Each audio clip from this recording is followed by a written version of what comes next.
call the meeting to order. And shall we start with a roll call? Rita? Sure. Commissioner Hefner, Present. Commissioner Rahman, Present. Commissioner Martin, Present. Commissioner Mishra, Present. Commissioner Bottenberg, Present. and Commissioner Jarvie. Present. And also Chair Elizabeth, Commissioner Martin, not Commissioner Martin, Commissioner Williams is sick today, so she's unable to attend. Shall we stand for the Pledge of Allegiance?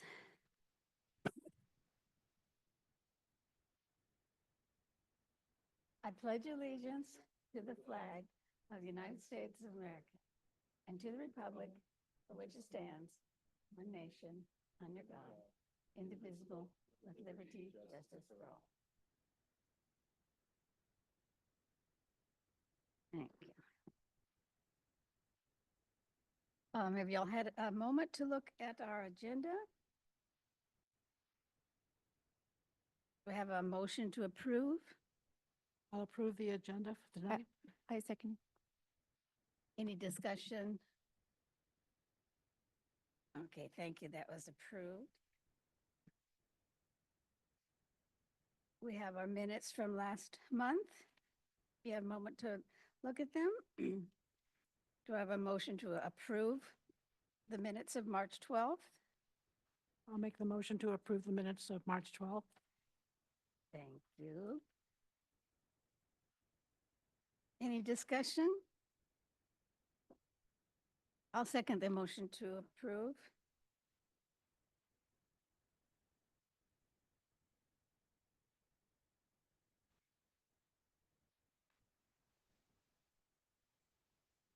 And do we have any public comment tonight?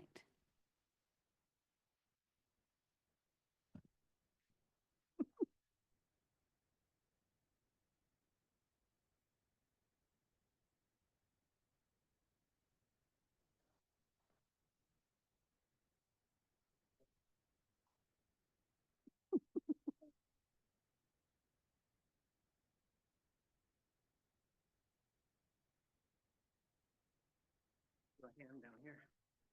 Welcome, saw you last, or 2 nights ago, or last night at the city council. Right.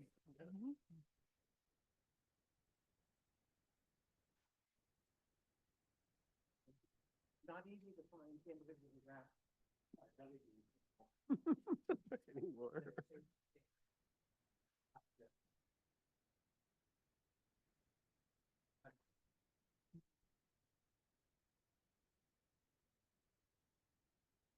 Today about housing citywide mostly, which has effects on town center, but it's the citywide housing check.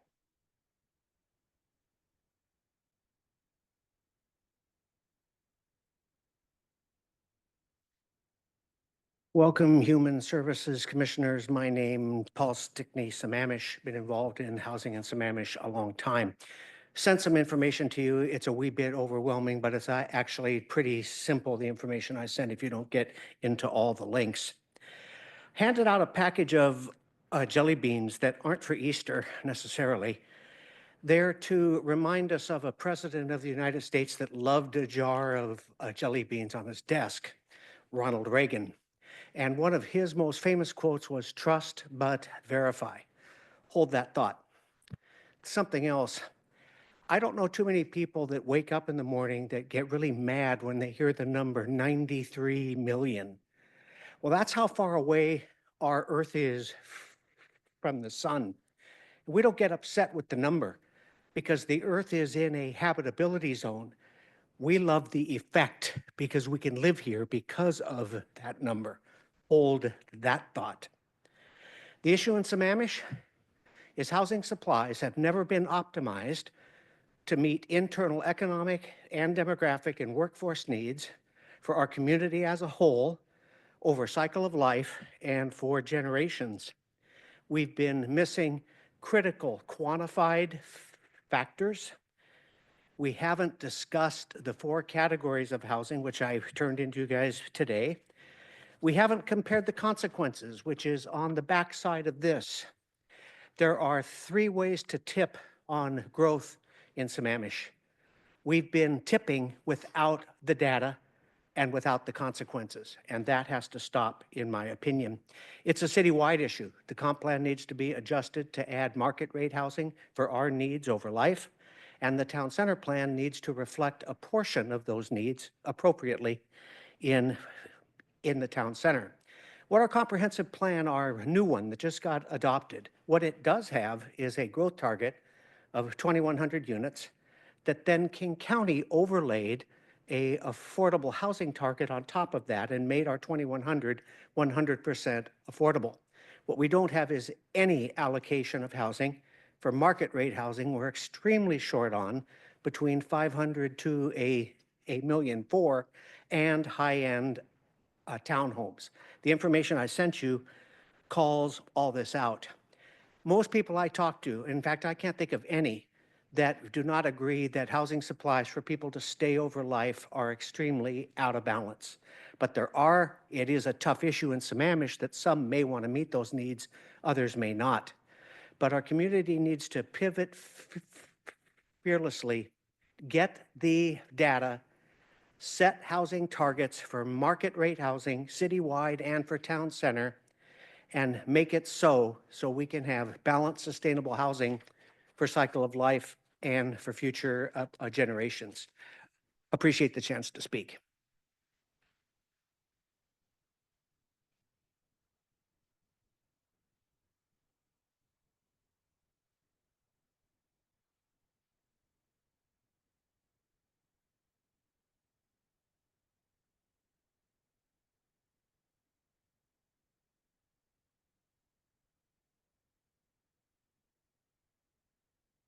So now moving on to our new business. That would be our town center plan presentation by Matt. Go ahead. Yes, Okay, please. thank you. My name is Matt Brandmeyer. I'm the Deputy Director of Community Development. I'm going to present to you this evening just kind of an overview of our town center plan and code amendment project. It's a project that community development has been working on for a couple years and it's starting to come together. And we are currently drafting a plan and a supplemental EIS, environmental impact statement, and kind of evaluating different aspects of that as we move forward. So we're projecting up there. If you have any questions as I go, just please interrupt me and, but it is a pretty short presentation. I'm just going to kind of give you an overview and some of the things that, we're looking at. So is everyone familiar with the town center? You know where it is and kind of what is anticipated or what's proposed. It's essentially, it's kind of like a downtown neighborhood. It's an area where, mixed use development can happen, meaning you have ground floor commercial and then apartments above. And there's different kind of, you could have an apartment building, you have, condos, you have flats, you could have very different kinds of housing, styles overall. But, part of the key is that core area where there is commercial mixed with residential that is kind of a walkable and, kind of like it could be a retail or a restaurant district and, that kind of brings everyone together in the community. So Sammamish Town Center is, it's 240 acres. It's right in the middle of town, kind of centered at 228th and 4th Street. And you see there's currently, a development there. It's been around for a while. So some things have been built. That's kind of the center. 240 acres is about just over a third mile square. We've had several projects come in. I mentioned this is I think you can see my cursor. Yeah. So this is Sammamish Village. That's where actually if you've heard about the Ace Hardware, there's a new Ace Hardware going to be located in that development. Next to that is Sky Apartments, and then kind of to the north you have Sam Apartments, and then east of that you have, or south of that, You have Sammamish Townhomes. There's an Aegis Assisted Living Center that's going to be built. On 4th Street, just, sorry, I'm trying to, there's too much of a lag, but on 4th Street, there's a couple of townhome developments that are currently being built right now. If you drive on 4th Street, you'll see big hole in the ground. That's for the big stormwater vault. And then there's going to be new streets and sidewalks and townhomes built around there. And then we just received, or we're going to receive plans for what we call phase 1. That's kind of in the core and in the heart of the town center, which is 2 mixed-use buildings that are being proposed. So a lot of, activity, there's a lot of things on the way. And we are currently looking to make improvements to the plan in the code. Just a little background, the environmental impact statement was adopted in 2007. A year later, the plan was adopted. And then in 2010, 11, that's when the development code for the town center was adopted. So it's been a few years since these things have really been looked at and evaluated. So it's time to open it up. Just to kind of go over what's left, I mentioned some of the projects that have been built or planned to be built. You see 240 acres on the area above, 240 acres. And then you start subtracting out kind of unbuildable. And that's the critical areas that, we protect. That's your wetlands, your stream corridors, your forested areas. You have civic area, which includes City Hall here. City Hall is within the town center. And then, Sammamish Commons, that's all together, 26 acres. Right away, new streets and that sort of thing will be about 10 acres. Then we have 32 acres that is either built or planned to be built, in the near future. So that's a remainder of 89 acres total that we're planning for. So there's a lot of subtracted out, but the net of that is 89 acres. On the left, on the bottom, you see the number of housing units in 2007 when they wrote the original environmental impact statement. They evaluated 4,000 units, but they decided upon 2,000 units. They looked at the impacts for kind of a higher amount at 4,000, but when it got to the plan, and they said their preferred option was 2,000 units. You see that just over 1,000 have been built or planned to be built, and then that leaves us with a remainder of 944 units. On the commercial side to the right, you see 600,000 square feet is planned for the town center. Just over about 234,000 is either planned or be built. The remainder of 366,000. On the housing side, we are currently evaluating 4,000 units. So we're taking that back up. We're supplementing the current EIS and looking at the impacts of traffic on the environment, of service capacities with that amount. And that is kind of a figure that we're going to be looking at moving forward. On the commercial side, we're not proposing to increase that amount at all. So big question, why are we updating the plan, the EIS, the code? It's been a long time. It's been 17 years since the plan was last updated. It's generally good practice to, evaluate your land use plans and your codes, every 10 to 20 years. So we're right in that pocket. And there's a lot has changed. I can tell you that a lot has changed with town center planning. In 2008 was right at the cusp when kind of new urbanism and town centers were kind of being built, around the country. It's kind of an experiment, but they're well established now. And I think we've, learned a lot. It's actually not on this slide. That's part of just kind of my background. I can tell you, I've worked on several town centers in my career. There's changes within the city. We just adopted a new comprehensive plan. We added a new vision statement. Those things need to be incorporated into this town center plan. There were changes, regionally and, statewide, the housing mandate statewide, that require affordable housing, require diverse housing. that also needs to be incorporated into the town center plan. And then regional, there's, our planning organizations have adopted plans. That's where we get our growth target of 2,100 units, which I want to be sure that's a 20-year cycle of the 2,100 units that isn't relevant to the 2,000 units that, was studied and, the captions. So those are two different figures for two different reasons. But regional, there's also a lot of, transportation improvements that have been made regionally that need to be, taken into consideration. Just the movement of people has changed. We're gonna, you're gonna see a new link station in Redmond, and so, that might have an impact on the town center and how we plan for it. And then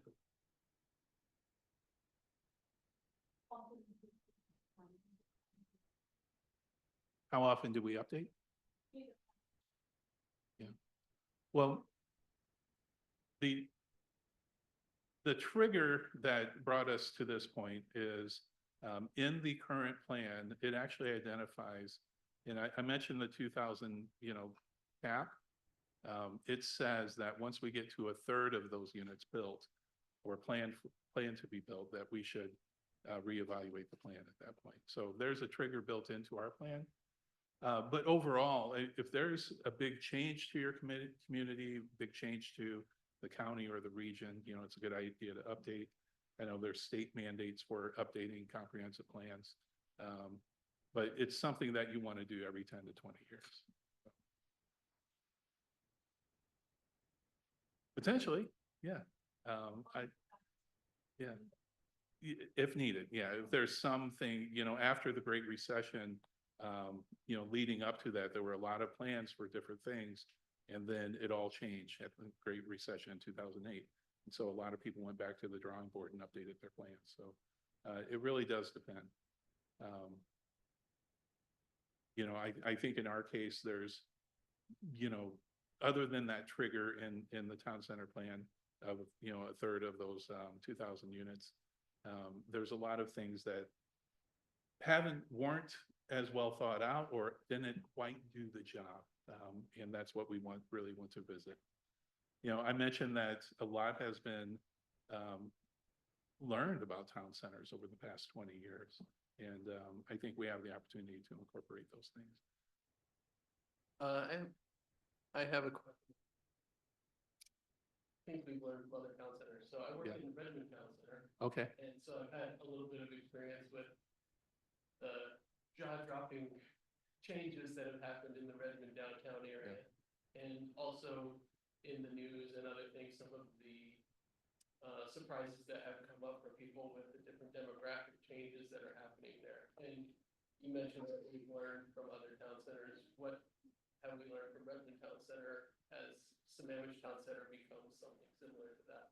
I don't know. I don't think most people can have that kind of hindsight just yet.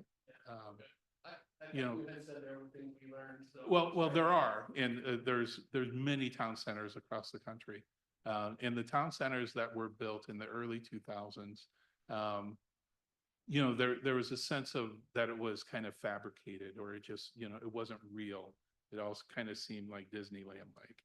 And that is a big problem. It's not actually a downtown, it's not actually a neighborhood. It's something that is more contrived. And I think that's mostly about the human scale aspect. And that's how, the public space relates to the building, relates to, the roadway and kind of all of those things. There's a lot of town centers that are built just right next to interstates, and, that's probably not the best location for them. And there's town centers that are too narrow, so they just become one street, kind of one main street, but there's no depth to it. There's nowhere to walk, there's nowhere to go. There's town centers that are mostly surface parking lot, and then they have some development in the middle, but all around it is surface parking. So there's a lot of, and those things don't work. We've also learned a lot about public space, and the third place. Are you familiar with that term? Just about third places, and where people can gather and like can host civic events, like art shows and, you know, bands and that sort of thing. And, you know, there's just fewer of those places, you know, around the country. And, you know, they have the ability to, you know, have a single gathering place where people can, you know, interact and mingle. You know, they could, maybe you know, your friend lives in an apartment, or maybe you could, you know, get a cup of coffee or, you know, dine at a restaurant and kind of do all of those things in one spot. I don't think we have that here now. Is that part of the new town center? Wasn't that discussed, having a open space, kind of a plaza or something? Is that It part of is, the new yeah. design? I think we have more work, and I think we can do a lot to identify and how it's designed and that sort of thing, but it is in the current plan. There's 2 mentions of a town square, but it doesn't really provide any guidance, you know, beyond that. Hmm. And so that's kind of one of the shortfalls. I think they did a great job with the original plan, but there's a lot of places that can be improved.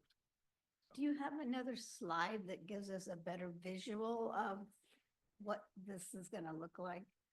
Not right now, Mm. but we're getting very close to that, Mm. yeah. Yeah, I'm interested in seeing that too.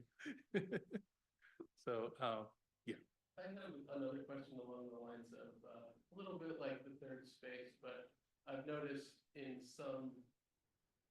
we sometimes talk about individuals who are unhoused, but I've also noticed there's nonprofit organizations and organizations that would provide benefits to human services. mhm, Those organizations themselves are often unhoused. They can't afford to rent a Yeah. place to meet, to do the good work that they would do. Yeah. Especially in Sammamish, as compared to lower cost parts of the country. mhm. Another thing along those lines, one thing that has been helpful for us has been the YMCA Rotary Room, which has provided an area that was low cost to the community. And thinking about YMCA, I'm also thinking about this town center plan. I don't know if the community development factors into this, but one question I've received from residents, compared to the city of Bellevue pool, which has a punch card system, which allows lower income residents to be able to at least get a couple swims in Mhm. without having to pay an exorbitant monthly fee. Would there be any chance of changes to the way that pool access is in Sammamish for those who might like to have access to these kind of third spaces that they're priced out of, right? It's not, Community yeah. swim right now on Sundays at the Y. The- Okay, Yeah, anybody can sign up for them ahead. so Sundays. Yeah, but you gotta beat the clock on Friday to be able to reserve for Sunday. Good. Okay, that's an That's- answer. that's I not my area. apologize, I'm throwing these out Yeah, a yeah, little yeah, bit left field on you. Yeah, I can tell you though that we have talked about, you know, within those mixed use areas, that we have talked about places for social services and that sort of thing. And I'm sure that Matt has heard all about this. We need to have a senior center, a community center, entertainment center, a performance center, an art center, and it better be on the top of that hill. Oh, on the top of the hill? Yes, Okay, yes, we need to reserve that space now and magically find the funds for it. it is written down. All right. Yeah. Yeah, I have a question, kind of along with Joyce. I know I've been to 228 and 4, and you know how that road in that area. Yeah. is steep. Yeah. We're talking walkability here, and in that area, if you showed that earlier map. Yeah. That walkability is, I mean, Possible. impossible, and to create that. Yeah, yeah. I don't think that Fourth Street is your kind of the central place for walkability. But, you know, south or north, you know, could be within those interiors. And then there's also, we're looking at trails alongside kind of the stream corridors and the, you know, the wooded areas that they can't be touched. So we're thinking about trails that could, you know, kind of skirt those critical areas and then kind of reach the same destinations. So it's, you know, some analysis of the topography and then kind of the places that need to be preserved and how can we make connections between the two. Now, the intersection of 228 and 4th, that is where one of those critical areas is located. And we think that there's a way that we can create a trail essentially that isn't as steep as kind of the hill that you're climbing on, on Fourth Street. Yeah. Yeah, yeah, Living in the Northwest, 8 out of 9 months out of the year. Yeah. The weather, when we walk the trail, it's almost impossible. yeah, So I would, I just, it's just gonna be hard for me to visualize people using that area. Yeah. And walking around a little bit. Cause I lived in Irvine for a while and expecting the big center. I don't know if it's a town center, but it has that kind of possibility of housing and kind of that's kind of what I envision. And just looking at that map, trying to envision something like that, where people can come out of their homes very easily. Mhm. That's the type of thing that It is, yeah.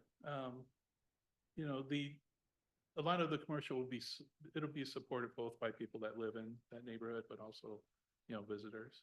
But yeah, the idea is that it's a place where you can live, work, play, I'm sure you've heard that before, but, now, differently abled people, kind of, and access, I mean, there are going to be challenges with the topography. But for the most, our sidewalks will be, accessible and that sort of thing, so. No, it's a challenge, yeah, yeah, Is yeah. Yeah, on a site development level, so, outside of kind of the broader stroke, each of those sites is kind of built on a single grade, and so they're stepped up or stepped down, and then they're kind of ramped in between. So that's really how that would function, and That's sort of like downtown Seattle, by yeah, starting on yeah, 6th and you can not have to touch outdoors yeah. to get down to First. You And, know, and so, some of those grades provide kind of natural ramps, but, you think about a street that goes downhill and then you have, homes or businesses, the doors are lined up. I mean, there's a straight kind of entrance, right into them. There are challenges, but I don't think there's anything we can't overcome. But I totally agree about Fourth Street. We've been looking at a video from, is it Sweden or Finland? Where on your bike, have you seen that? And there's like a hook on a conveyor next to the sidewalk, and you kind of put your foot there and it kind of grabs it and brings you up, up the hill. I'm not saying that we built that, I'm not saying that. Right, what could go wrong? It's pretty interesting. But so all of these, so we've just talked about a lot of those, topics about things that we need to think about, things that we need to improve. It is about placemaking. It's about creating gathering and space, for everyone within the city. That's something that we just don't have right now. It's about providing retail and different services. This could be an economic center for, the city as well. And then, of course, housing, that there's different housing options, and this idea of aging in place can happen. This idea that you live in this big home, maybe you're an empty nester and you want to continue to live in Sammamish, you don't have too many options right now. So the idea is that you would be able to sell your house and live, within the town center and be able to remain a Sammamish resident. That's aging in place. just want to add that Human Services Commission doesn't really deal with the traffic or the housing that Yeah. belongs to the planning and the council.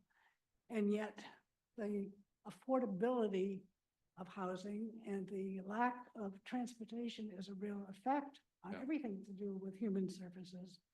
You talk about the 2,000 homes or the 4,000 homes. That's specific for town center, right? There's other little pockets of more housing can be put in. That's not just mega housing with mini lots. Well, we're trying to really discourage that, within Mega all, housing, mini lots. throughout the Yeah. city. Platted subdivisions with just single family homes, big homes. Mhm. And the idea is that there are other types of, housing options provided now. And I know there's a ratio of subsidized housing with the affordable housing, but there's Yeah. missing the link of housing that's affordable. That market rate kind in the middle there that Yeah. I belong to, right? and I can't find a place to live in Sammamish Mhm, when I'm aging. mhm, That's. I and- don't need assisted right. living. Yeah, mhm, it's an issue throughout the country. mhm. It's, It's an issue really right here. Yeah, You get Redmond or I feel Bellevue like or it's a, this one. it's a supply problem. That the more, housing that is on the market, the more housing that is available, prices would, come down or stabilize. Have we had a survey recently of housing needs? I couldn't tell you. Yeah, Can we have one? I'm certain that we have. Yeah, I think there was one done a couple years ago. Couple of years ago? I can get that to you. I'd like to Yeah. do that. You know, what kind of questions that were asked as far as losing our population because they can't find how to stay here. Yeah. When they want to downsize. So Because when they that- downsize, they're leaving a house that's, available for other people to buy, so. While we're on the subject of housing, in the original plan, 2011 or something, I believe there was an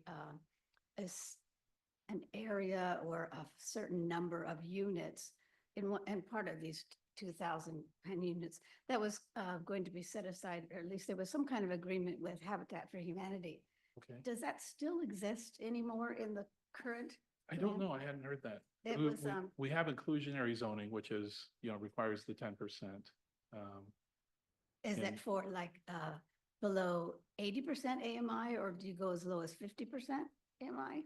Well, we allow, it's a minimum of 80%. So they have the opportunity to go below that, but quite frankly, they all stick to around 80. So you're not sure if there is still some set aside or some Well- expectation of, Well, that is one of the things that we're going to address. Mhm. Maybe I could just oh, okay. advance to that slide. Oh, sorry, you're not there yet. Yeah. So, yeah, the focus on this plan is the 50 to 80. And we want to incentivize that within the town center. Because it's not being addressed right now. And that's the low income, 80 to 120 is the moderate, and then below 50 is, the very low. The below 50 and throughout the country, everywhere I've seen, that's a matter of, different public agencies and nonprofits coming together and kind of putting that together. So that's something that is kind of off to the side that needs to happen. We're mandating right now the 80%, but the 50 to 80, we need to address. And we hope to do that through this plan. And the idea is that we would create density bonuses. Basically, you could build more units.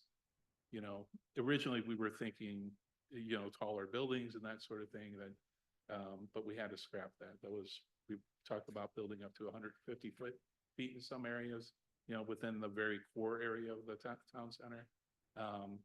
But we're not going to move forward with that, but we are going to find the density within, the town center. How many units do you think will fit in this affordable housing? We haven't quite programmed that yet. And there's, that's up for discussion primarily because we need to finish evaluating the impacts on, on the services and on traffic and that sort of thing. So we haven't arrived at a number. We're studying up to 4,000, and then we can kind of understand, the different markets that would be involved with that and the different types of housing units. How does the growth management plan interact with all this? The comprehensive plan? No. Well, that's the overall vision for the city, and it But there's provides, also some pressure from the outside world yeah, to do things. yeah. And I mentioned that growth target and, which is different than that 2,000 unit that's in the cap in the existing town center plan. But overall, I think the idea is that, the comprehensive plan now requires diverse and affordable housing. And that's mandated by the state. We had to incorporate that into the comprehensive plan. And from what I understand, one of the ideas around the town center originally is that instead of having growth pressures throughout the neighborhoods, the established subdivisions, that if we have this town center, that could be a place where there's more density and where diverse and affordable housing could happen. So that's kind of one of the premises of the town center overall. And then that would kind of relieve the growth pressures that you have in the neighborhood. So, if a single family subdivision, you could build an ADU or something like that, but maybe someone won't build townhomes, in your single family subdivision. They would choose to build it in town center. Can you give us an example of what the family of two or family of four are at 80% and 50%? The income level? Yeah, Not off the top of my head. I did know that I last mean- week. one of the thoughts over the years has been that the people who work here ought to be able to live here. Yeah.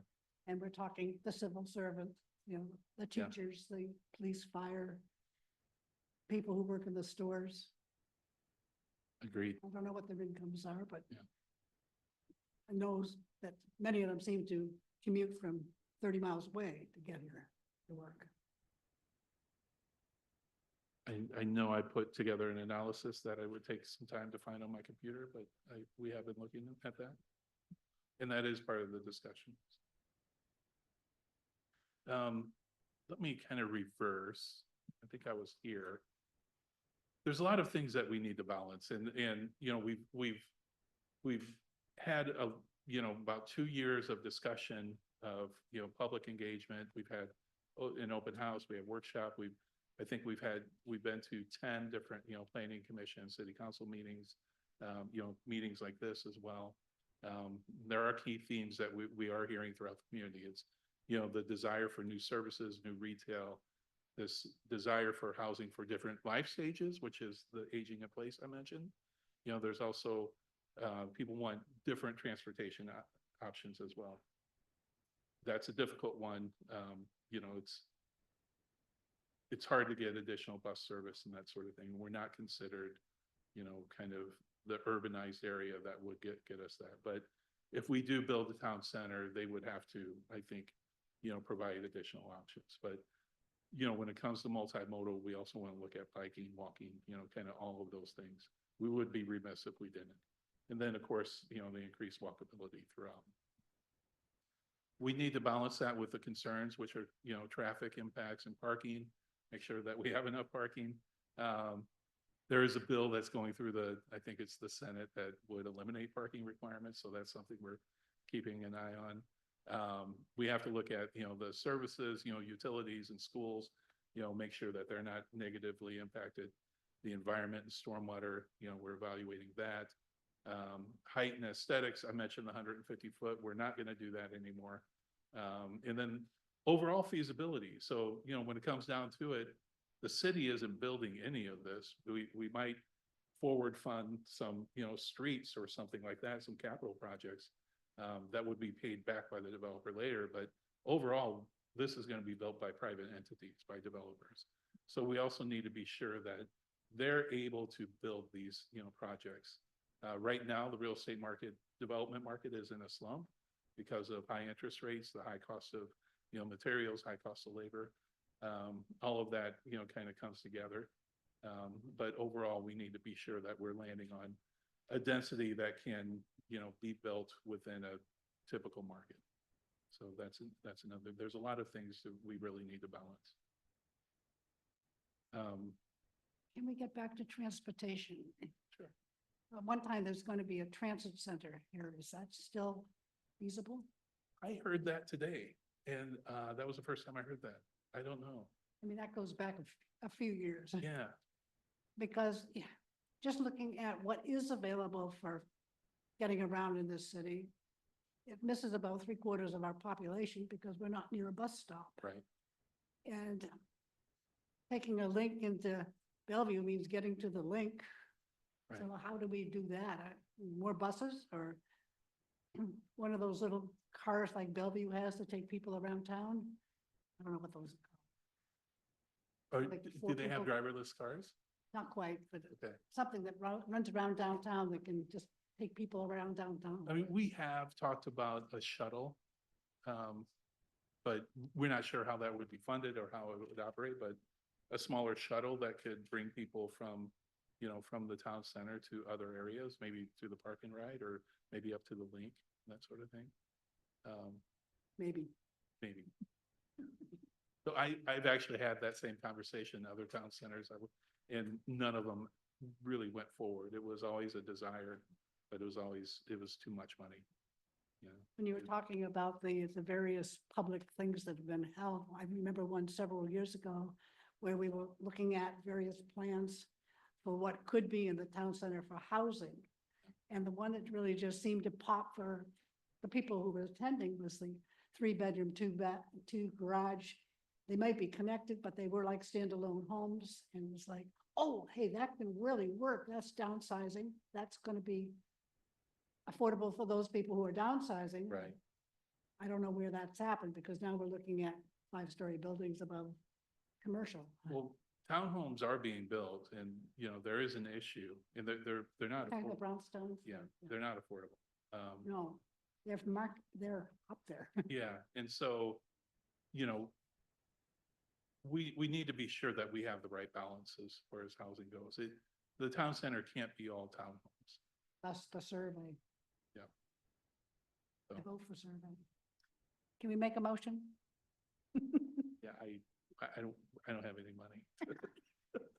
But it all So, comes down to. doesn't it? I know that there was some kind of evaluation done. And, you know, I can dig that But up. times have changed. I mean, COVID's come and gone, and Yeah. isolation is still there for many, and yet the town center has been many years without an Ace Hardware, and where do we park for Ace Hardware now? I think you walk there. You have to carry our stuff out of Ace Hardware walking. Yes.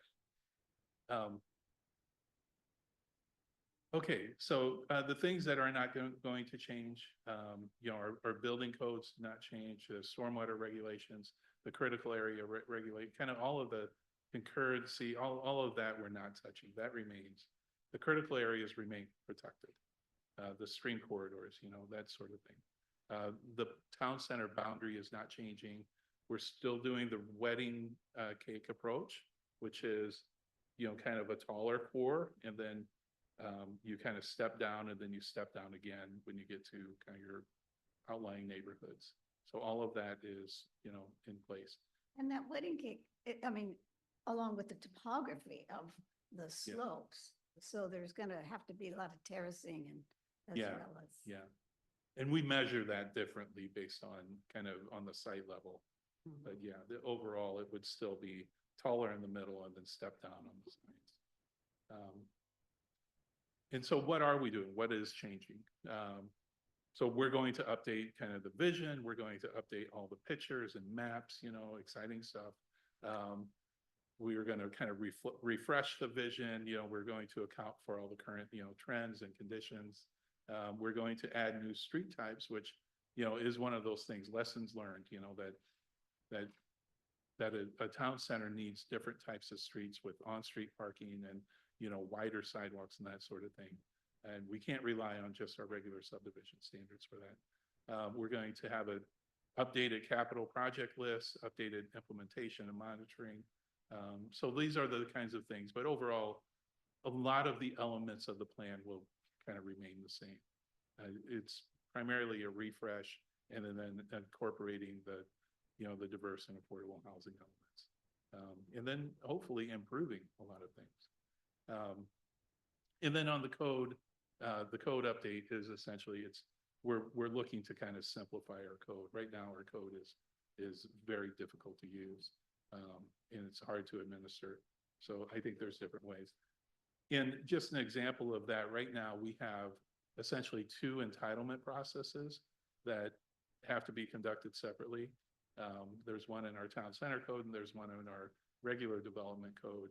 So a developer has to go through the same process twice, and it's really not necessary. So that's one of the things that we need to look at. And that's actually happening like now. One of the projects that I mentioned, the phase 1 that is moving forward, they're moving forward with their second entitlement process, which I've never. Years does that take? It could take several years and a lot of money. So when we talk about affordability and that sort of, all we're doing is adding costs to these projects. And so, you know, there's a different way of kind of going about this. One of the big changes, and this is probably the biggest change other than incorporating affordable and diverse housing, is changing the map. So on the left side, we have the existing town center map. And that accounts for those purple areas they are the A districts. Those are all nodes that are kind of the core areas. They're separated. I'm not sure why. And then you have kind of it's step down kind of, outlying from there. On the right side, you have the core area, which is all combined in the center. You see the dark blue area. And then beyond that, they would step down and then step down again. This is, if we're going to have townhome development, that's where it would be. But this is a big change. It's going from kind of a node to more of a core, an urban core.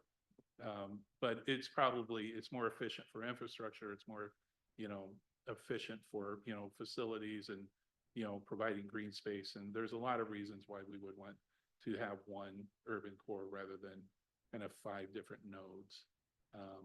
And it provides a better opportunity to really step down and do that wedding cake approach, which was originally visioned. Can you make these slides available to us? Yes. Yeah. I think Rita has a copy of all of this. Yeah. Yeah, I can forward that to you tomorrow. So I mentioned this slide. Again, we are going to try to incentivize the 50 to 80, the low income. The below 50, the very low income is probably going to be more of a kind of a citywide approach that we're working with, regional partners. And, it's probably going to be a land acquisition and, and some public financing and, that sort of thing, kind of all put together. That complicated projects, but we don't know where that would be or if it would be in the town center or where, but overall it's something that we would look forward to. I can tell you that in my research in the cities that I've worked for, on the very low income side, it was always kind of the housing authority or kind of nonprofits like Habitat that took that part of kind of the issue and addressed it. And then the cities themselves through zoning, inclusive zoning and that sort of thing, we're doing kind of the low and moderate income.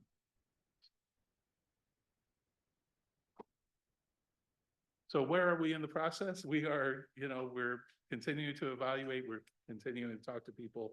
But right now we are drafting the SEIS, that's the supplemental environmental impact statement, and drafting the plan update.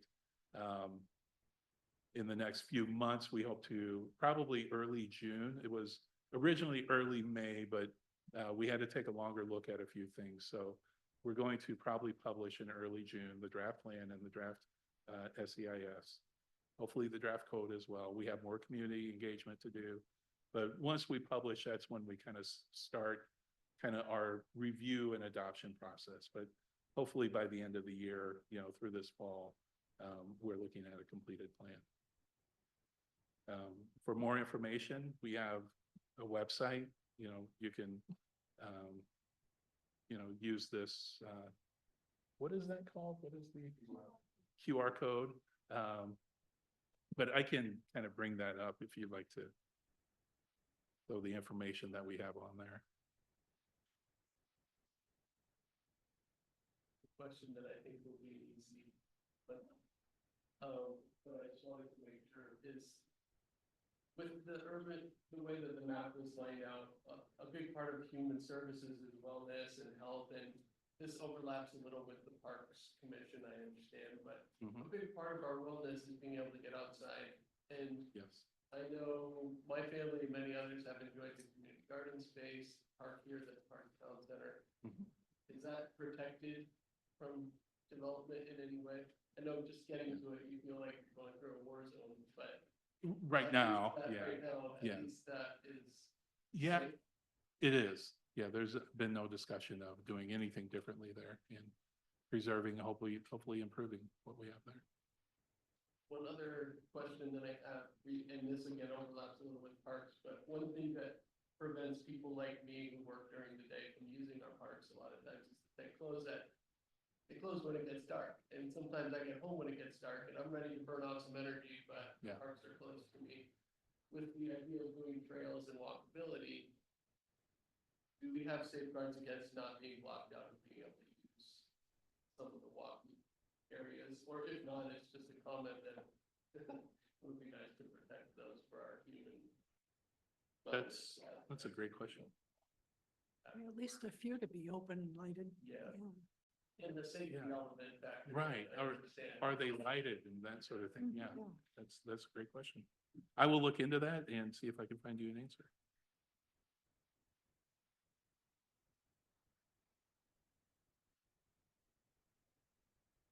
I think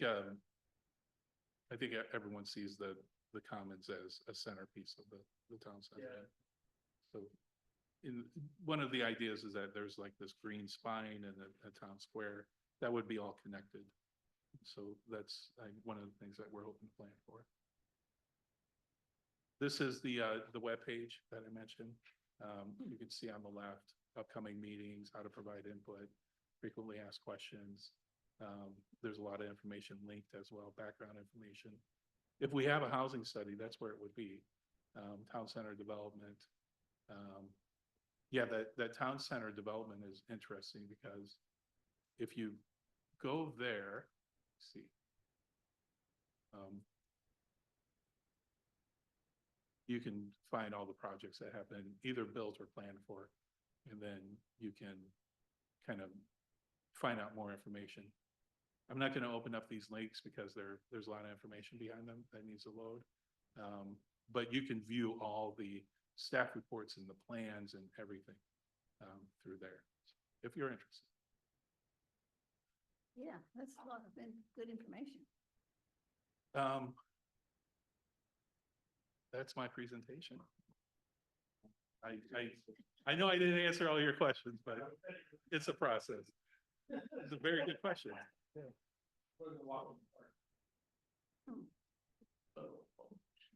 Yeah, it's a big project and it's been in the works for a long time, so. Yeah, you know, I've worked here for 6-7 months now, and it's the reason why I came here. And once I, was enjoying my job, and then I saw the job posting and thought, my goodness, that's written for me. And because it kind of meets my background entirely. So really happy to be here. Yeah, it's been a lot. So, I mean, really, because I'm not from Washington, and, you have to learn all the rules, the statutes, and, the EIS the NEPA or SEPA requirements. I'm getting there, but yeah. Thank you. Tell my boss. Appreciate it.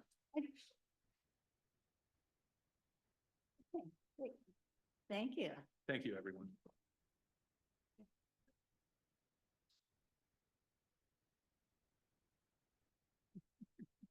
Cushion cookies. Yeah.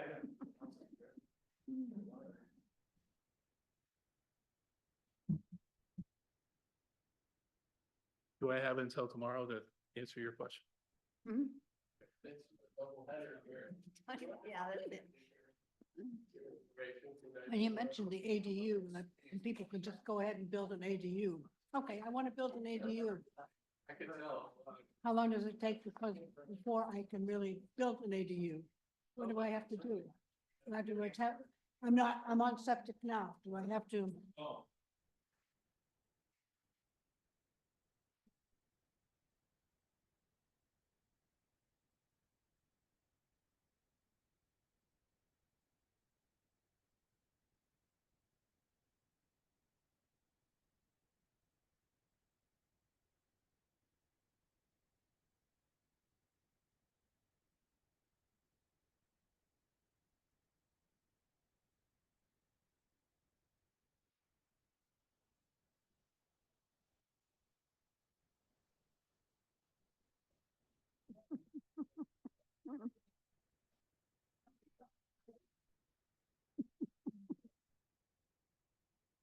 Well, you're doing a really good job with those. Sure, we can share. Last time, Press it. I came so unprepared. Oh, she's doing great. I don't know what she would have been doing. She's finishing up the entire deck of 315 pamphlets.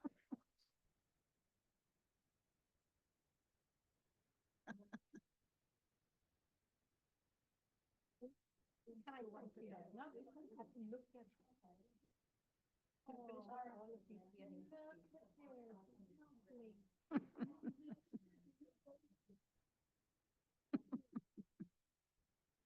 Is a good sticker honor.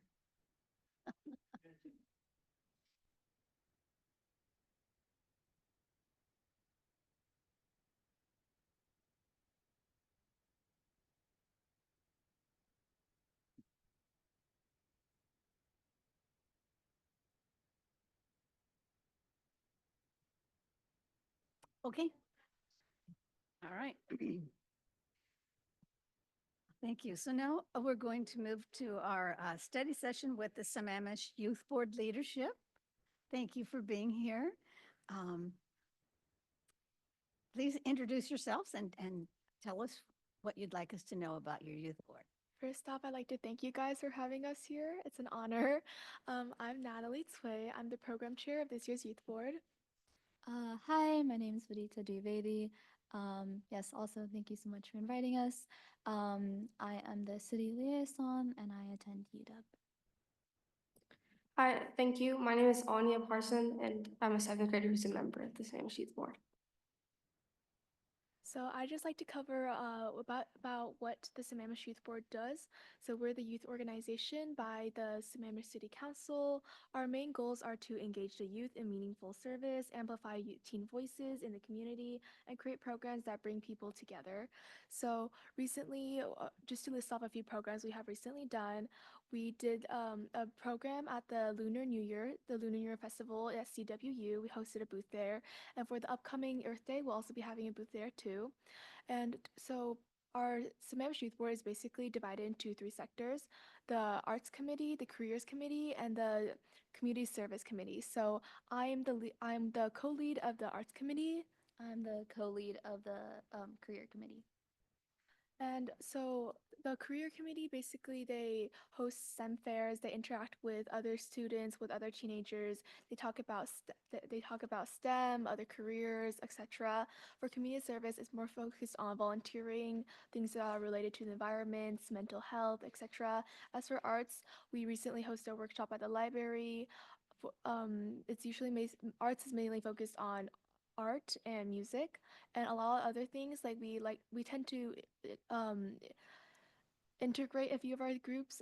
We do public speaking workshops, other things similar to that too. Do you want to go next or should? Okay. Just to elaborate on the career committee, since I work in that committee. So we have three booths planned at the farmers market. So we're trying to advertise the SYB, have more people join, and try to get youth more involved in the committee and learn more about the city. So we're planning to present the SYB there. And talking about mental health, I think she has a few examples of the stressors. And then after that, I'll explain how we're trying to improve mental health in the city. So, as teens ourselves, we're aware that there are many stressors for teens, such as like academic pressure, peer pressure, and like the need to perform and do well and succeed, which can lead to stress and burnout, which are obviously not healthy. So, as the youth board who's representing the teens of Sammamish, we want to work towards fixing these problems and trying to provide spaces for teens to decompress and to work on their mental health so that we can, as the Sammamish Youth Board, we want to have further mental health workshops and create spaces such as these for teams to decompress and just relax so that they can perform better in their extracurriculars. Yeah, so we have planned so there's a mental health organization in Washington. It's called Hear Me Wa or Hear Me Washington. It has a relatively new created youth group, and I'm a part of that youth group. And I'm working with Janie, our youth advisor, to try and get those two communities together to one, bring the youth advisor group in Hear Me Wa to have some SYB members join. And also the Hear Me Wa Youth Advisor group is under stress for cuts in funding and then just being taken down completely. So I'm planning to perhaps have some SYB members talk about the impact that mental health has on our community and why Hear Me Was they have helplines would help and having the youth advisor would help. And then also I'm going to talk about like past, present, and future SYB. I know in the past for mental health, we've talked to LWSD superintendent. We had a meeting with him, and we talked about like other youth advisor boards in different cities joined, and we all talked about what are the mental health stressors in schools, what happens outside of schools that impacts kids, and we talked about like the safety, the worries about safety of walking home in the dark, things like that. And in the future, I'm hoping to have more other organizations come into the SYB.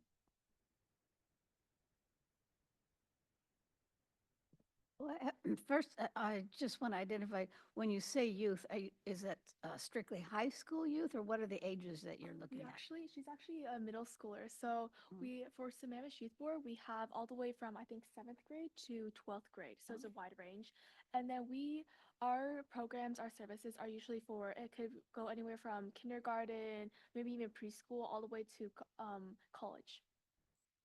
I believe one committee also has a senior like protection on the internet kind of thing, like so proper passwords, how to use the internet properly.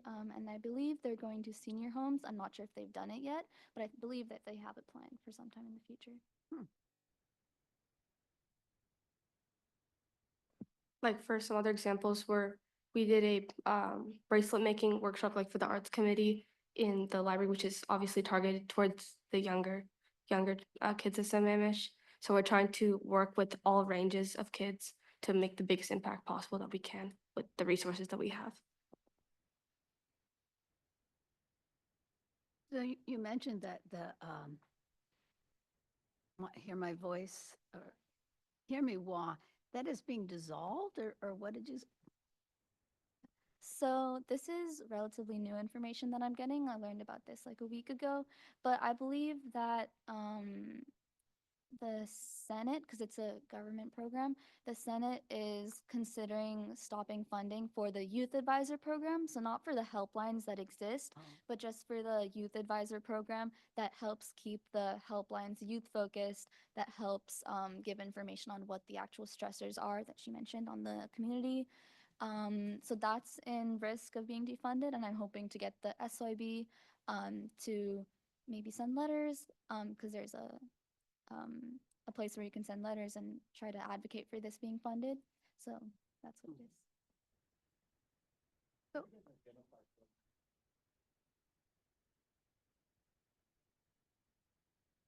For me, it's just personal experience because I go out and I see different youth programs that exist in Washington. For me, it's just like personal exploration. We do have volunteers come in and speak about their own programs. So I'm not sure if we've collaborated with them, but we do learn about other programs that exist. And if we feel that there will be productivity from collaborating with them, we can make that happen. But mostly, I think the SYB is more focused on having the members inside the committee go out and help the community and learn about the city. Yeah, and exactly like what she said. So the best thing about the SYB is that we are the youth ourselves.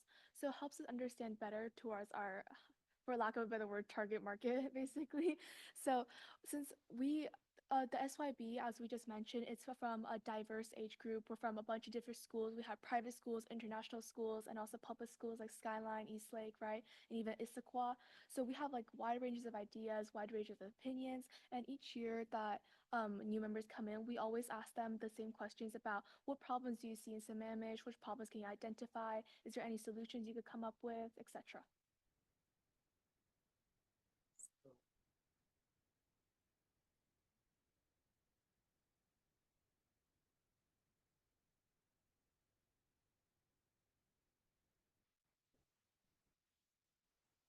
So we know like social media, the comparison aspect, right? That when you can see things like online and you compare yourselves, and that can be a struggle to stress. So we have like a SYB like Instagram page and everything where we like post about our events and everything, but I'm not the one who does like admissions and everything since this is my first time on the board. But I'm pretty sure that we don't like use like online social media for like new members. It's primarily just like their ideas about the youth of Sammamish and what we can do to help, but they can add more because I don't know much on that field. Yeah, she's totally right. I believe the career committee, um, like, and this year and last year has been trying to have members create Instagram posts like, oh, what have we done this month in the SYB committee? There's not much interest in that, I think, because a lot of the members want to go out and do active things instead of, making a slide for an Instagram post. But yeah, I think that's a great idea to have to promote the SYB on social media.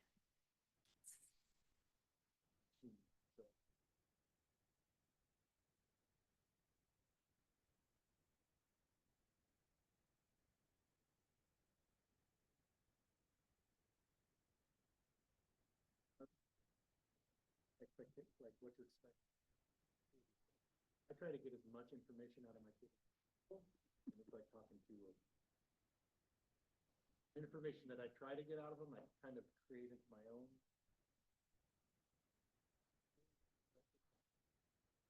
You guys have all those stages that we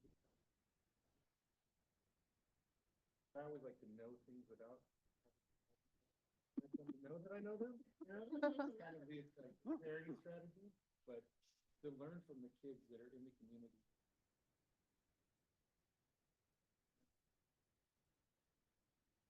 Yeah, definitely. I remember when I first went to high school, I was completely like confused on everything. I didn't understand what IB was. I didn't understand what AP was. I didn't understand what SAT was either.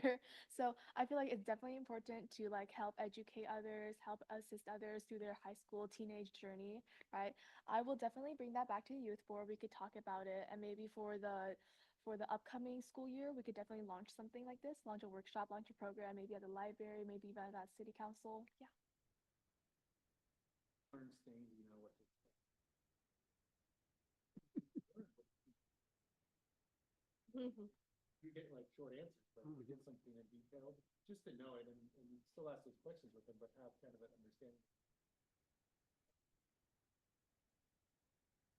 Yeah, I just have a quick question. So, are you saying like a program for parents and their kids to learn about what the SYB does, or just to learn about like high Saying, school? like, as a parent, Uh-huh. meeting with the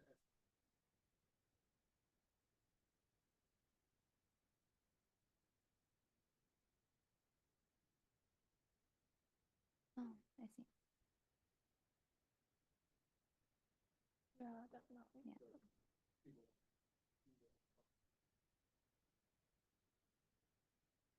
Oh, okay, definitely. Speaking as a high schooler, middle school and high school so far, it has been really fun for me. The teachers are super nice. You have super nice classmates, so don't worry about it. Yeah. I know. It's good to hear. Yeah, it's Good to hear. It's just I'm just.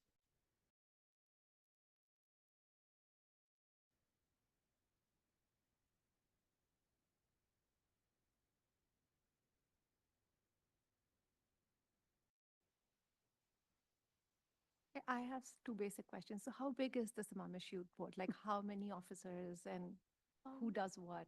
I think our board is like seven people, seven officers. We have a president, well, not a president, a chair, and then yeah, a vice chair, and I'm the program chair, and then City yeah. liaison.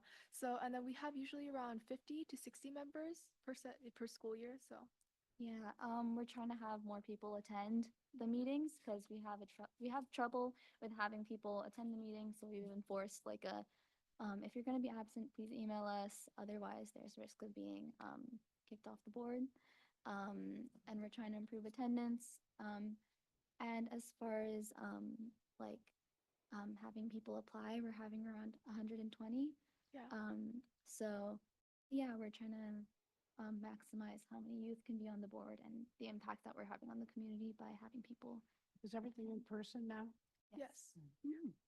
And then how do you understand whom to get like speakers for workshops, or how do you hunt for those people, or probably how do you invite them over to So have those usually workshops? it's either we introduced something called SIP this year. It's where everyone has their individual projects and you're in charge of that project. That project's your responsibility, right? So that's one way where we have that individual person. They contact people, they invite people to youth board. Some of the workshops we hosted, we will have that person contact people that are required or are needed necessary for this workshop, etc. And for other speakers, we recently had like an archive the person come over talk about the archives, how like your public records. Yes, thank you. And then that's organized by Janie, who's our advisor. Got it. Yeah. And are there more topics like diversity and inclusion, or is it more career Definitely, focused? yes. One part of our arts program is that we're definitely trying to get more cultures in, since we believe that like cultures and like holidays, those are kind of like a art too, right? So we were trying to get that culture stuff integrated into the community.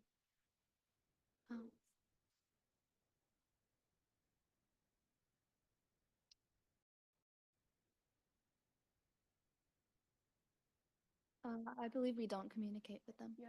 And just one more thing, we also have like youth who invite people to come speak at the board, because the people who join the SYB usually have other organizations that they're using as extracurriculars. So for me, I invited the Hear Me Well person to come speak at our next meeting, and just talk about the helpline and how it can impact kids in the SYB. And I believe like last year we had one student invite someone from the library to speak about the programs that they have. We had a student talk about teaching kids coding that they came speak about. So We're just trying to have all the members of the youth board like communicate what their passion is and like their ideas, so we could have a range of like I guess speakers and subjects that we're talking about, so we can help all areas of the community, I guess. So How can we apply for a speaker in any of the areas if we are interested If in? you want, okay, Janie isn't here right now, but if you want, I could forward you, I'll give you her email. And if you want, we can also like give you our personal email since we're on the board. Cool. yeah, just email Janie. She will give you time to come in, and then you can Yeah. speak there. And I just wanted to say how the work you are doing really matters and how important it is for our community, because there's nobody else except for youth like you who can do what you're doing. So I hope you take that away with you tonight and our appreciation as a city for what you're doing. And you're providing an important bridge for opportunities. And I also wanted to ask if there's anything that you feel the city could do to help you with efforts that you could let us know, if not right now, but like just kind of let you know that you have that, because we want to help you because you can do things we can't do. is there anything you could think of? I was thinking, yeah, like We have low resources, funding. because we Yeah. have trouble with people. I think at least for the career committee, we try and reach out to organizations, but we have trouble. I don't know if it's taking us seriously as Oh, a yeah. city commission, but they don't seem to understand that we're not just a bunch of kids, but that we're actually trying to help the community, and they tend to ignore emails or not understand that We we're could back you up professional. to Yeah, let so it's them, like even I just help remember, make those introductions possibly. yeah, we emailed a few schools once for our our workshops in the library, and like if only like a few of them responded because they thought like we were some kind of random or kid organization, not trustworthy, especially since we're working with for that workshop, it was specifically targeted towards younger children, so it's like a safety sort of concern. And also with the funding, we recently got our snacks taken away. So and the t-shirts. for the career committee, I just wanted to give another example. We did a workshop in which we would teach elementary students, like we targeted them about like different career opportunities as we are the career committee. And we reached out to all the LOC, the Lake Washington School District elementary schools. We received responses, but it took quite a while. It took at least a month to get big responses from schools like across the area. So we wanted to we want people to take us seriously, right, and know that we are trying to make a difference.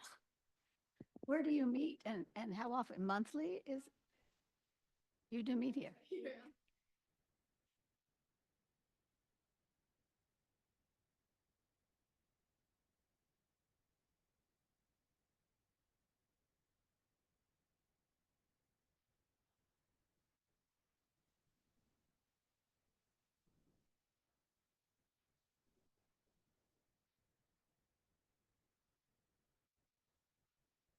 Um, just so first, because we aren't getting responses to the emails, I'm not sure how like the things we plan would actually work because um we mostly work with schools and just the farmers market. Schools, as she said, haven't really been responding, but for the farmers market, that's been going pretty well. We just needed a place to set up, and then we could handle all our own like speaking, presentations, printouts. For businesses, as far as for me, the only business that I've heard that people want to include is the Hear Me Wa. And for that, I've had the youth advisor for that board just collaborate, and I've asked her like what she wants the SYB to do. So far, those are the only two like businesses that we've collaborated with. But just hypothetically, if we were to collaborate with other businesses, just a space to uh, just to work, and then maybe advertising because we have trouble. Outreach. We really have trouble outreaching because each committee has only about 10 or less students, and with that amount of students, it's it's troublesome trying to get the word out about the programs that we're trying to do, which is why we end up having to use things like the farmers market, where not a lot of kids come, to be honest. Yeah. Yes, but we have to cut it down since there's a max limit. Sounds like they know who you are, it's just you're trying. Yeah, we're trying to include the community in the programs. Like, for example, like we're trying to teach kids STEM for the career committee at the library, but there was a problem with, I think, they said we could have a room, but we weren't going to be given like supplies or advertising or just help getting kids to actually come, which is an issue I think that we could use a little help with. Which how- social media was a good idea, I Yeah. think. How do you guys raise funds? Sorry? How do you guys raise funds for all the activities which you do? So, okay, for our arts committee, I'm the youth representative for our city's arts commission. And the arts commission, we usually get a ton of money. I think last year we had like a couple $1,000s left over, right? So whenever we hosted a competition last year, and then we got our funds from the arts commission. So it depends, like in the arts commission, they break their funds into like service, supplies, etc. Right? So we would apply for a certain category of these funds, and they would like give it to us. But it depends that one, we had to be reasonable, and two, it has to be like, it has to be for like a specific program. Like they want an outline for this stuff. So that's how we get funds for, at least for us. For us, I'm not quite sure. I'm not associated with a commission that could help us with career, but I think Janie, I thought that I knew that Janie handles some of Yes, the funds. yeah. But other than that, I'm not sure. I just realized I'm not really sure what your definition of career is, like, because from my perspective, I'm thinking being career ready, or maybe getting to college, so then you can get to a career, but what is it from your perspective? For us, we're just trying to educate the like community about potential careers. So, and we focus a lot on STEM, I think. Throughout our work, we're targeting a lot of STEM careers. We know that's not the only range. That's what we have targeted. We're gonna try and work on expanding that. I volunteered as on the STEM advisory board for CWU Sammamish, so I'm personally happy to hear that. 100% back you up if you need it.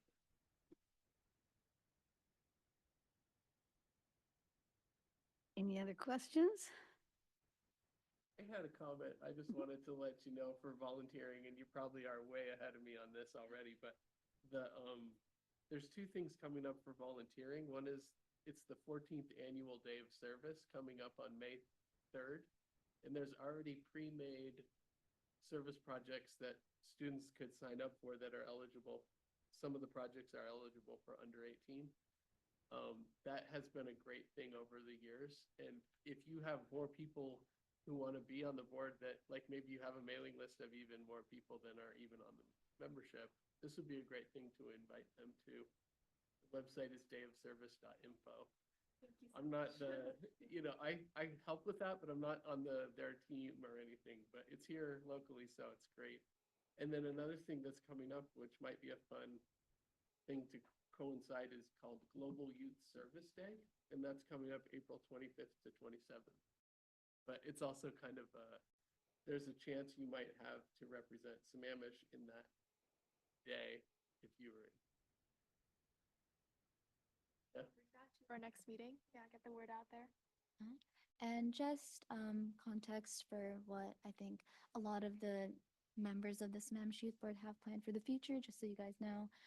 We're trying to, as far as I hear from the career committee, we're trying to, since we have split up the Sammamish Youth Board into 3 different committees that work on different things, we're trying to integrate those 3 more so that we can plan bigger events and have better help advertising, since there's only 10 to 15 kids in each committee.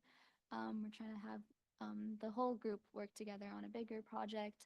As she said, there are SIPs. We're trying to get people to work on their own individual contributions to the community so that they can have that feeling of accomplishment and success in helping the community. Those are our plans for the future. Hopefully getting different organizations and youth boards, like other youth boards in different cities involved. The library, I think the career committee wants to work with the library. Yeah. We were planning on reaching out to the Redmond Youth Board as well, I think, for the career STEM fair opportunity, so we can get to more schools and work with more people so we can impact a greater community.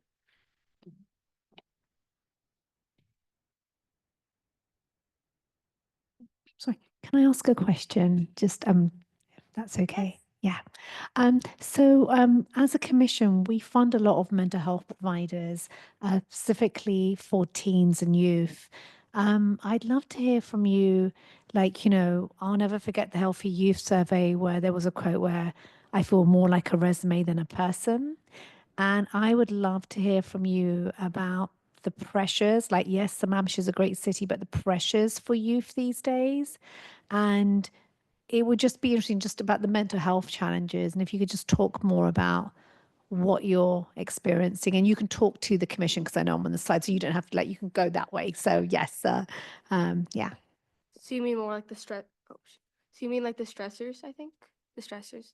Yeah, I had touched on that earlier. I think, like the academic stressors and peer pressure, like those kind of stressors, are huge for teens.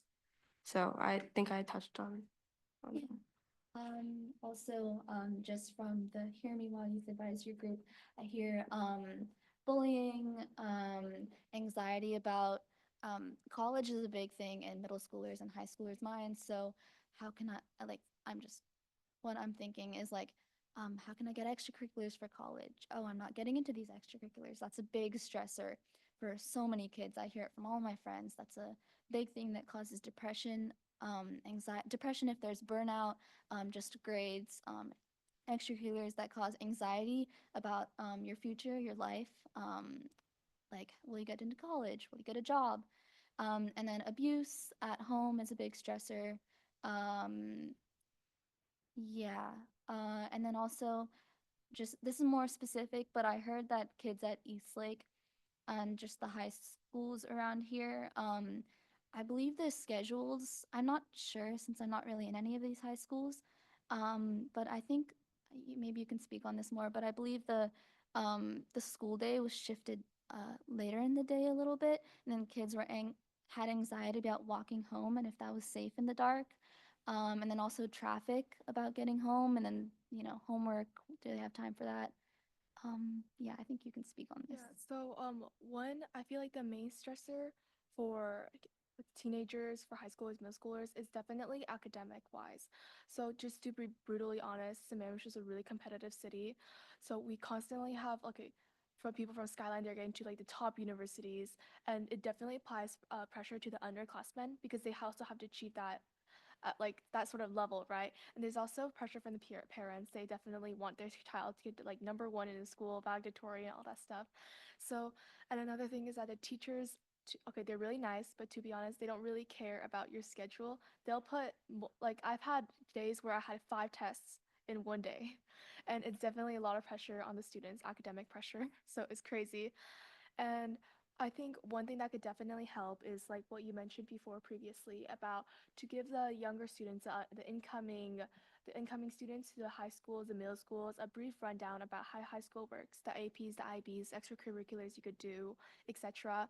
And I think also another thing that's really important is that for both school clubs and student organizations like the SYB to provide these students with volunteering opportunities, other internship opportunities, etc., other ways to expand your resume and help maybe get those extracurriculars that they want. I wanted to add one thing because I'm a middle school student, so I'm not quite at the AP and SAT level, but I'm part of Science Olympiad, and I go to Evergreen Middle School, which has some of the top. We've got national level Science Olympiad teams, so it's extremely competitive. There are many teams; it's extremely hard to get on, and it's extremely selective, and it can lead to a lot of burnout. So that's a huge pressure on me and the rest of my team, obviously, to perform well. So I think that could, if we could hold sessions or something to relieve that stress, or like how you said, to educate about like the clubs and opportunities and the Yeah, future. I I was just gonna kind of go off. Is there any type of like education when you're coming in on how to pick your extracurriculars or ones that are available, or are there like programs? Could I do it? Yeah, so I know in middle school, this is very specific to schools, I believe, Okay. but I know in Inglewood, they had like school meetings where they were talking Yeah. about opportunities.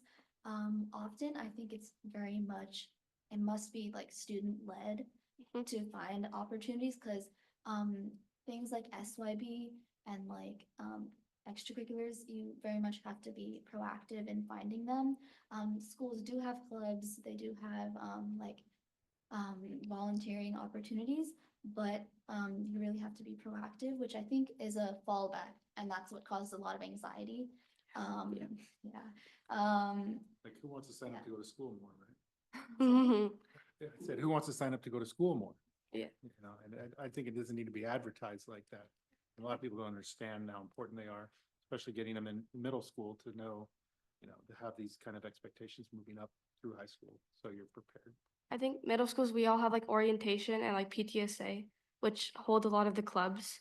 So that's the basis line for all the clubs in which students can partake in. But I agree, it's completely proactive. Like it's on you on whether you want to join and work on the extracurriculars. Like for upcoming, like for new students, that's like where you get your base level of information, and then it's up to you to learn more about it. It for your respective middle school. I'm just saying, and I think in general, there's orientation and PTSA. I'm curious, how do you guys foster like real discussions? Because I know at the University of Washington, like I was part of this group called Undergraduate Research Leaders, and so we had like a discussion about imposter syndrome, and I thought that was like one of the best experiences from that position that I was in. So like, how do you guys foster like drawing out like making sure that people's voices are? If that makes sense. Okay. So one thing is that we as the board, we don't have like our own separate meetings. Whenever we want to have their own ideas, usually we sit up on those rows, right? But when we have a discussion, we always want to make a circle in the crowd. So we're always all together. And same with our separate committee discussion. We'll make sure that everyone's voice is heard. We'll go one by one saying like, hey, do you have any idea on this? And before we move on to a next topic, we'll always pause and make sure everyone has like got out what they wanted to say. Yeah, and then imposter syndrome, I think we talked about that in like my class at UW. And I think, yeah, it's a very important thing. I think at SYB we don't really talk about those things. I think that's a good idea to bring up. I think what we lack in sometimes is actually talking to the members about their own experiences at school. We mostly try and go and help others, not really the SYB itself, which I think is a good point you brought up that I hadn't really thought about.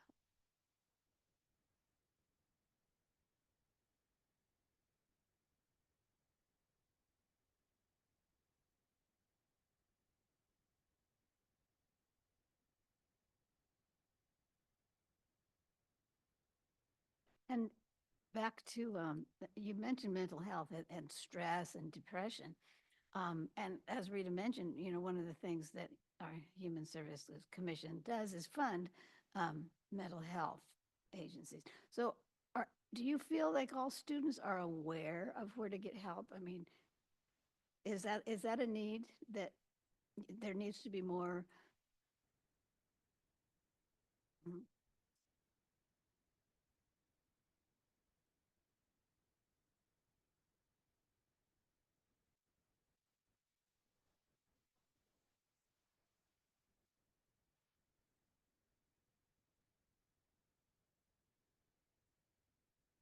Mhm.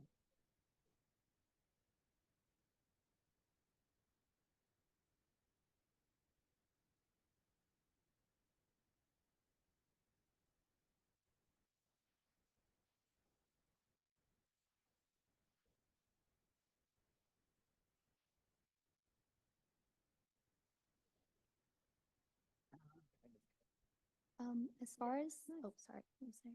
Okay. As far as like context for how like youth like us get their information on mental health orgs, I think schools individually, and correct me if I'm wrong, they very much promote their own counselors at the school. They tell you which counselor that you can have. I think there's a stigma around going to these counselors, which I think they don't address. They say this is the counselor, but then among students themselves, from what I've seen, there's a stigma about asking for help, and very much I think people confide in their own friends. And then as far as mental health orgs and helplines, they only have the national ones on the back, right? Only the national Yeah, ones the national on the ones. back of the thing. They don't talk about like things like hear me wa. That's a drawback. There's also stigma about going and talking to those helplines. Just I'm not sure why there's is, and that stigma isn't talked about because it's mostly kept among students. But that's as far as I know. Doing is that once in a while they'll have us fill out these surveys about how stressed you are, how worried you are. And I remember in middle school and elementary, we had these social emotional learning lessons, right? About equality versus equity, about how to control your anger, stuff like that. And I think there's nothing that we could definitely use those ideas within our youth board too. We could send out surveys to the youth, we could have these social emotional learning workshops, etc.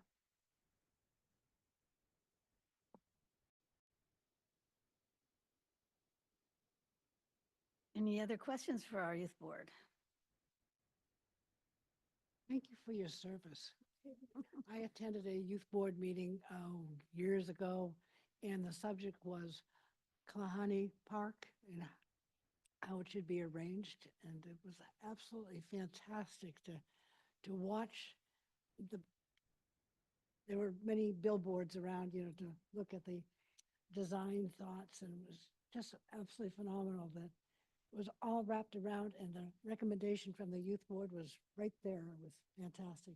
You allow drop-in adults to come in? Mhm.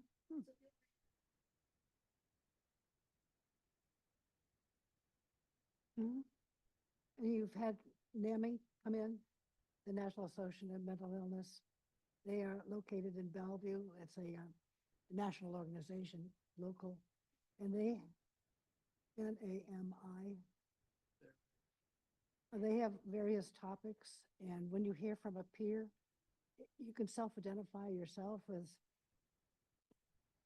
understanding what he's talking about and whether you have some of the similar feelings. It's very, very, very helpful. Have you heard from CrossPath? CrossPath is right down the hill here, and it provides counseling help. They have nice speakers too. It's not just mental health, it's just getting along with the world.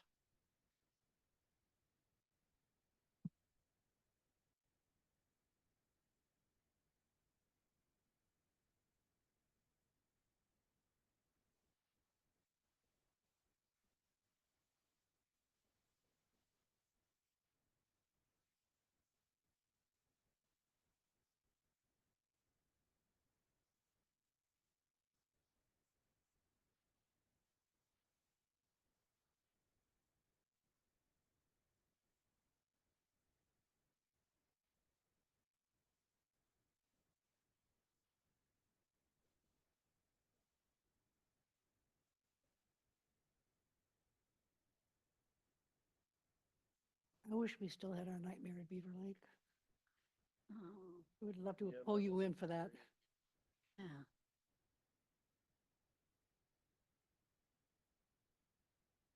I feel like what you mentioned on the career side, like sometimes the extracurriculars and the things. Well, this itself is a great defining experience for all of you to consider putting on your college applications. And I would also encourage you not to be shy about reaching out to some of us separately, because the comments we're making in support of what you're doing aren't just lip service. We're willing to back you up with. Mhm. Yeah, yeah. Thanks for coming. Yeah, I learned a lot. Thank you. What schools do you represent?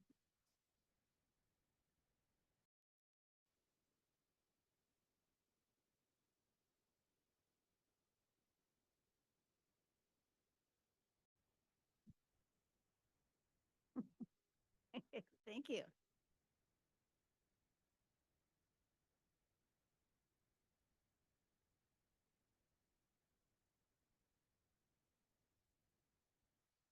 Been waiting for you to find Eat those cookies. and you are welcome to Yeah. cook these because I don't think I'm gonna see anything. yeah. that you say, like, Yes, thank you.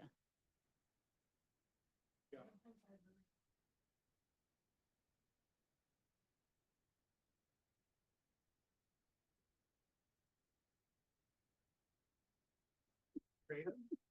I would say trade all of them. I don't know, I try to listen as much as I can, but it just seems like sometimes they're one step ahead of you. And I'm like the type of person where I want to be the one. Mm. And so I taught my son that, and so now, Oh. then I like find a zone where he's like, it's usually when he's late at night and he's like super tired. Writing Mm. everything down, like, all right, I got you. Ah, yeah. Mm-hmm. Yeah. How you get into those teams.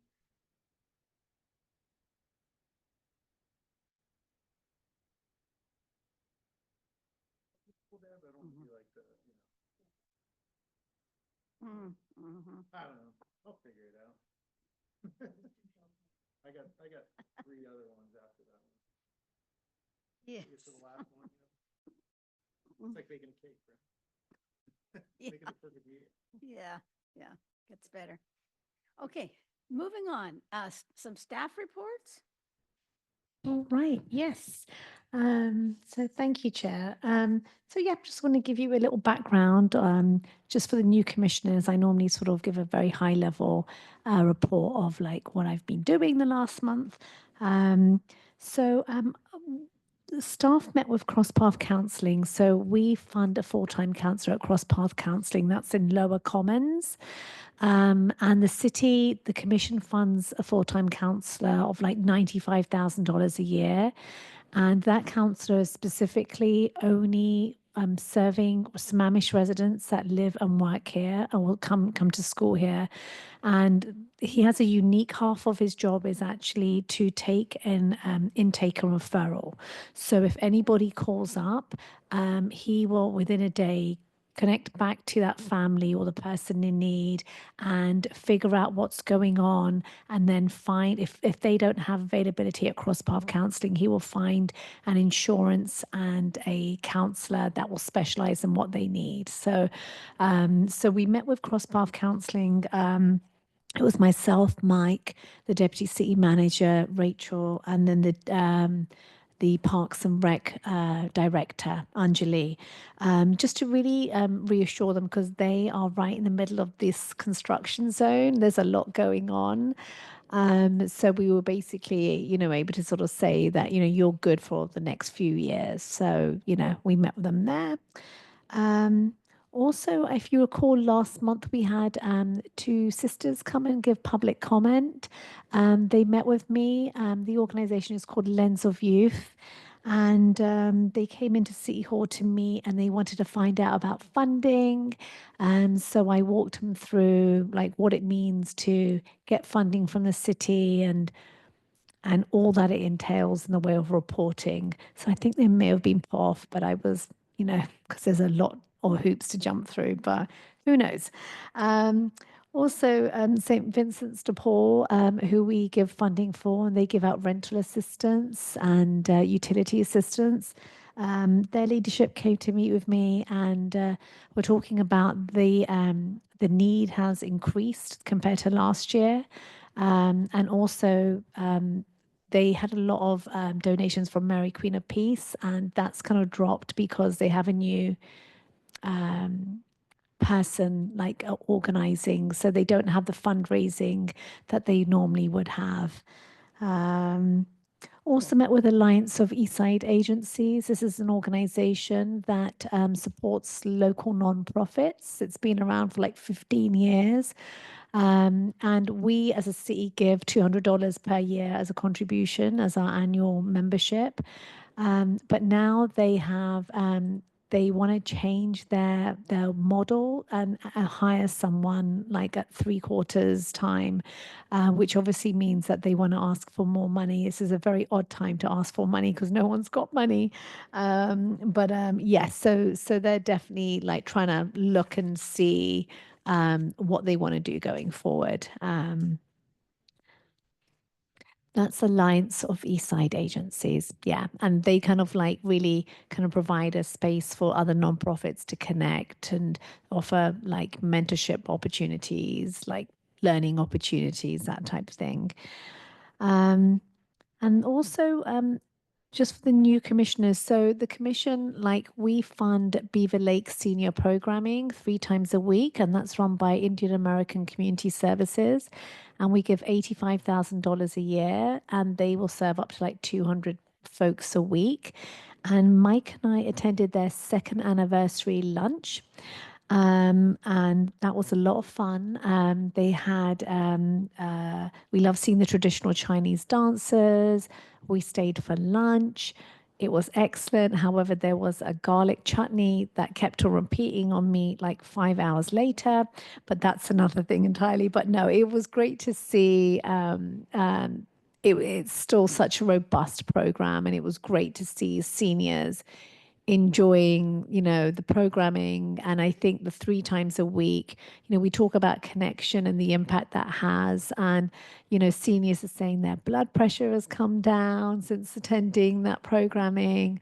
They have a little knitting circle. They've knitted thousands of hats to Swedish, and so we're going to try and highlight that in our next newsletter. But yeah, no, that was a lot of fun. So we attended that.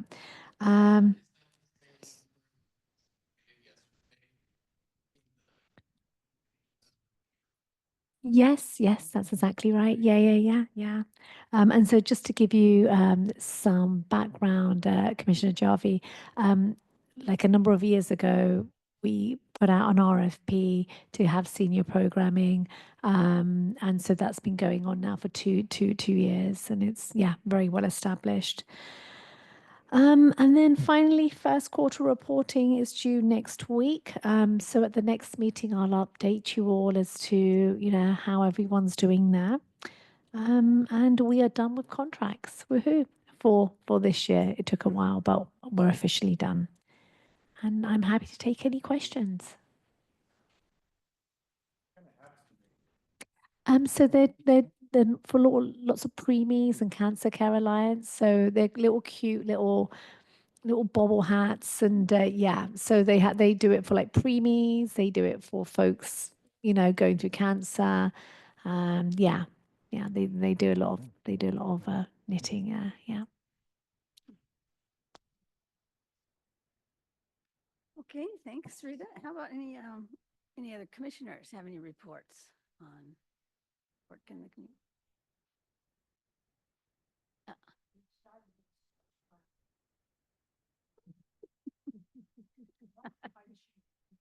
Mm. Wow. Mm. Make more room. Oh.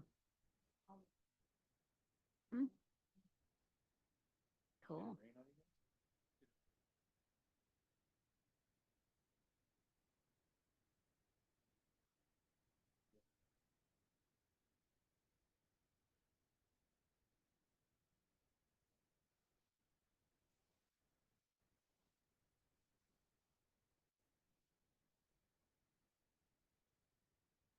Mm.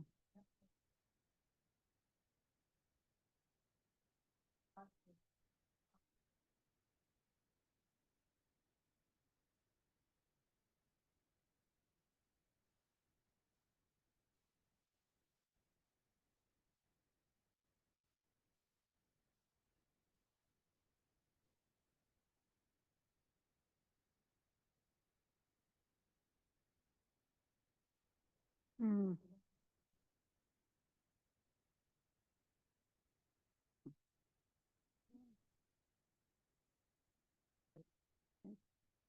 Well, I have something coming up. I'm kind of have a new member at the Pine Lake Garden Club, and they're having their annual plant sale. And here's a little flyer about it. It's going to be Saturday, May 3rd, at the Sammamish Presbyterian Church. And I hear it's a big deal. I missed it last year. Oh, good. Oh, that's great. Well, and if you'd like, I've got some green bucks. So this is $1 off, whatever you'd like to buy there. So I'm happy to pass those out. And yeah, I was looking at some of the things. There's going to be a table of what they call garden treasures. So it's stuff, garden stuff. And then there's garden plants. And a lot of these are some serious gardeners. So they're digging up some nice things out of their garden. So anyway, it's Saturday, 9 to 1. Yeah, come if you can. Yes, yes, yes. May 3rd, May 3rd at Sammamish Pres. Yes, yes. That's at the lodge. Yeah.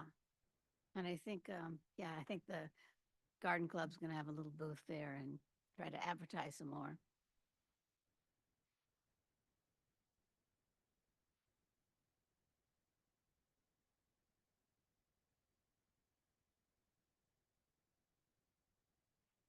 Ooh. Oh, yeah. Cool.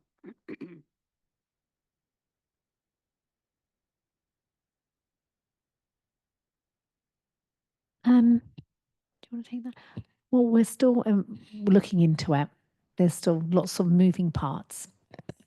We Yeah. anticipate coming to council in June to have the initial discussion with them. For those that weren't aware, Central Washington decided not to renew their lease for that space. So the city will take control of it at the end of their school year. So I know there's been a lot of interest in the potential uses of that building, coming up against budget realities and staffing capacities. So that's what we're going to be discussing with council coming in June. I'm on board. Does the city hold the lease on that building? Oh, The city owns the facility. The Central Washington was leasing it for their college programming. did the city own it when the church was meeting there? Oh, the city bought it from. When I believe it was when Mars Hill, yeah, went out of business, we purchased it.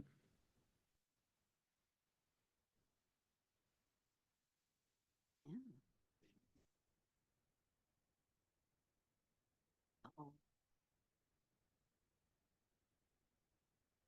Oh. Yeah, okay. Okay, for our next meeting, do we have new agenda topics that we need to cover? So the next meeting on the calendar, we actually have scheduled a joint Human Services Commission meeting, and I am not like, as we know, it's very practically and logistically hard. So we may have to bump that down the road a bit and bring up one of our other topics for next month. Yeah. So that will be communicated as soon as we have that confirmed. Okay.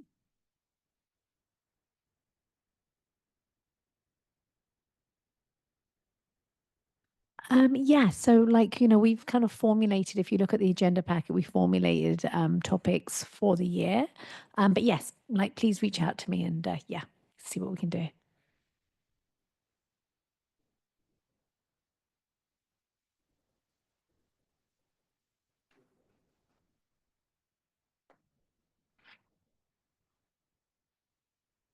Mhm. Yeah, yeah, and here's where. So I noticed that the July 9th. Yes, we're not going to Bora Bora. We're going to go down. Well, we try to wing it. No, so I think we believe that will be going to the Together Centre, and that's a great location. And the concept of the Together Centre is incredible. I don't know if you've been, but yeah. So we're trying to get out and meet providers where they're at. Yeah.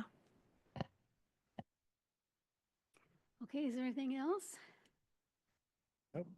Okay, then, so